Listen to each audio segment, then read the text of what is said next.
तो चलिए आज भारत की इकोनॉमी की एक बहुत बड़ी और थोड़ी अजीब सी पहेली को समझने की कोशिश करते हैं।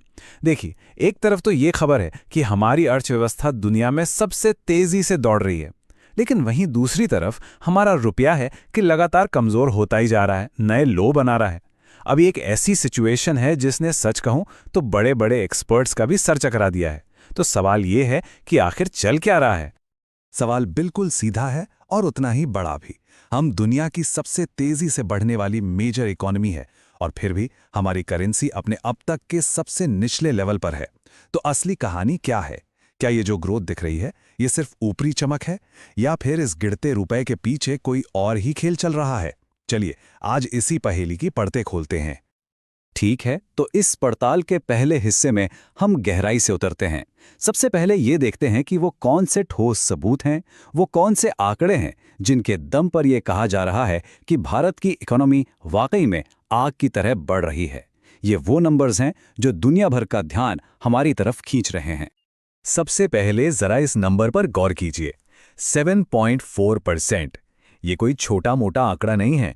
ये नेशनल स्टैटिस्टिक्स ऑफिस का वित्त वर्ष 2025-26 के लिए अनुमानित रियल जीडीपी ग्रोथ है, और यही वो नंबर है जो भारत को दुनिया की सबसे तेजी से बढ़ने वाली बड़ी अर्थव्यवस्था का खिताब दिलाता है। ये अपने आप में आर्थिक रफ्तार की एक बहुत मजबूत कहानी कहता है। और यहाँ जो सबसे दिलचस्प बात है वो ये है कि ये कोई एक बार का उछाल नहीं है। अगर हम पिछले कुछ सालों के आंकड़ों को देखें तो ग्रोथ रेट लगातार हाई लेवल पर बनी हुई है। 2023-24 में 9.2%, फिर 6.5 और अब 7.4 का अनुमान। ये एक टिकाऊ ट्रेंड दिखाता है जो एक ठोस आर्थिक बुनियाद की तरफ इशारा करता है। अच्छा, ये जो ग्रोथ है ना, ये सिर्फ कुछ एक सेक्टर्स तक ही सीमित नहीं है, ये काफी फैली हुई है, ब्रॉड बेस्ड है। हमारे जो कोर इंडस्ट्रियल सेक्टर्स हैं जैसे मैन्युफैक्चरिंग, माइनिंग, इलेक्ट्रिसिटी, सब के सब पूरी रफ्तार से आगे बढ़ रहे हैं। आप देखिए, मैन्युफैक्चरिंग में 8.1% की ग्रोथ, ये साफ दिखाता है कि देश में उत्पादन और मांग दोनों ही बहुत मजबूत है। तो अब बात सिर्फ जीडीपी या इंडस्ट्री तक नहीं है। अर्थव्यवस्था की मजबूती के संकेत हमें हर तरफ से मिल रहे हैं। विदेशी निवेश यानी एफडीआई 13% बढ़ा है। ये बताता है कि दुनिया का भारत की कहानी पर भरोसा बढ़ रहा है। रोजगार के मोर्चे पर भी अच्छी खबर है। बेरोजगारी दर 2017 के 6% से घटकर सिर्फ 3.2% पर आ गई है। हमारा पावर हाउस यानी सर्विस सेक्टर 9.1% की शानदार रफ्तार से बढ़ रहा है। और तो और सरकार का वित्तीय घाटा भी कम हुआ है।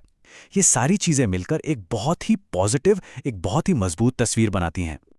ठीक है, तो अगर इकोनॉमी इतनी मजबूत है, हर तरफ से अच्छी खबरें आ रही हैं, तो फिर हमारी करेंसी एक बिल्कुल अलग, एक उल्टी कहानी क्यों कह रही है?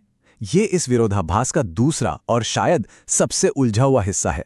तो चलिए अब रुपए के गिरने के पीछे के असली गुनहगारों का पता लगाते हैं। जरा इस टाइमलाइन को देखिए।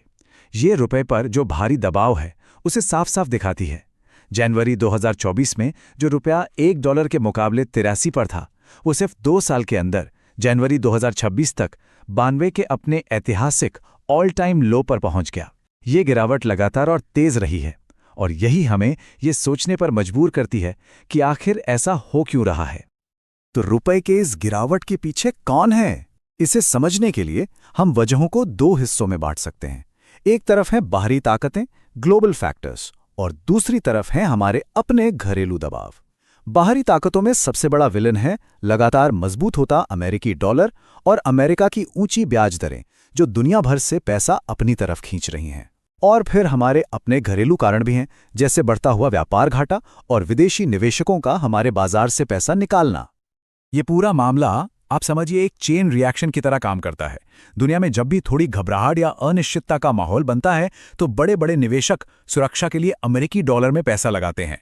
इससे डॉलर मजबूत हो जाता है। इसका सीधा असर ये होता है कि जो विदेशी निवेशक, जिन्हें हम एफपीआईज कहते हैं, वो भारत जैसे इमर्जिंग बाजारों से अपना पैसा निकालने लगते हैं। क्यों?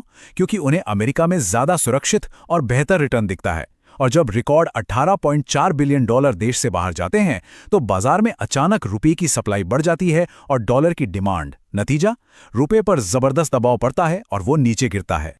तो अब आते हैं सबसे अहम हिस्से पर, वो आहा मोमेंट, जहां हम ये समझेंगे कि ये दो बिल्कुल अलग अलग दिखने वाली कहानियां, यानी एक तरफ रॉकेट की तरह बढ़ती ग्रोथ और दूसरी तरफ गिरता हुआ रुपया, असल में एक ही तस्वीर का हिस्सा कैसे हैं। यहीं पर इस पूरी पहेली का हल छिपा है। देखिए, यहां समझने वाली सबसे जरूरी बात यह है कि ये दोनों इंडिकेटर्स यानी जीडीपी ग्रोथ और एक्सचेंज रेट दो अलग अलग चीजों को मापते हैं। जीडीपी ग्रोथ हमारी घरेलू कहानी बताती है कि देश के अंदर कितना उत्पादन हो रहा है, कितना निवेश हो रहा है, लोग कितना खर्च कर रहे हैं।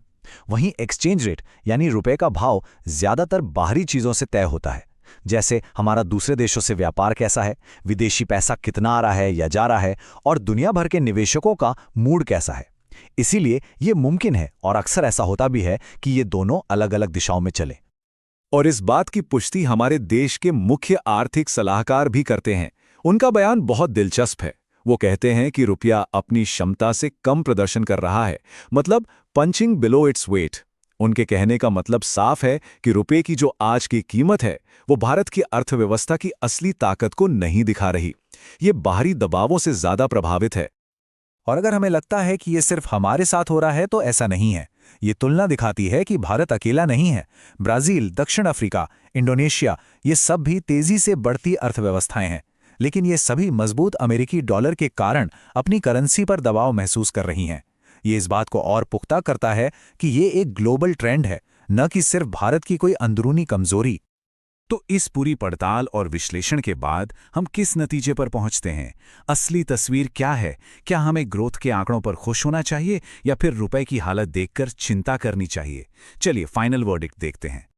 इस सारे ग्लोबल दबाव के बावजूद भारत के पास एक बहुत बड़ा सुरक्षा कवच है, और वो है हमारा विशाल विदेशी मुद्रा भंडार यानी फॉरेक्स रिजर्व्स। $600 बिलियन से ज्यादा का ये भंडार हमें एक जबरदस्त कुशन देता है।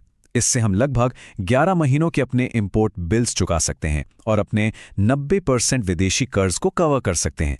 यही वो ताकत है जो रिजर्व बैंक को रुपए को बहुत ज्यादा गिरने से रोकने में मदद करती है। तो तस्वीर अब बिल्कुल साफ है। सिक्के के दो पहलू हैं।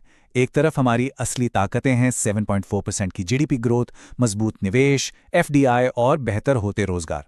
लेकिन दूसरी तरफ कुछ कमजोरियां भी हैं जिन्हें हम नजरअंदाज नहीं कर सकते, जैसे लगातार बढ़ता व्यापार घाटा और विदेशी पूंजी पर हमारी निर्भरता। एक बैलेंस नजरिया रखने के लिए हमें इन दोनों पहलुओं को समझना होगा। तो हमारा अंतिम निष्कर्ष ये है, भारत की ग्रोथ असली है, वास्तविक है, इसमें कोई शक नहीं है।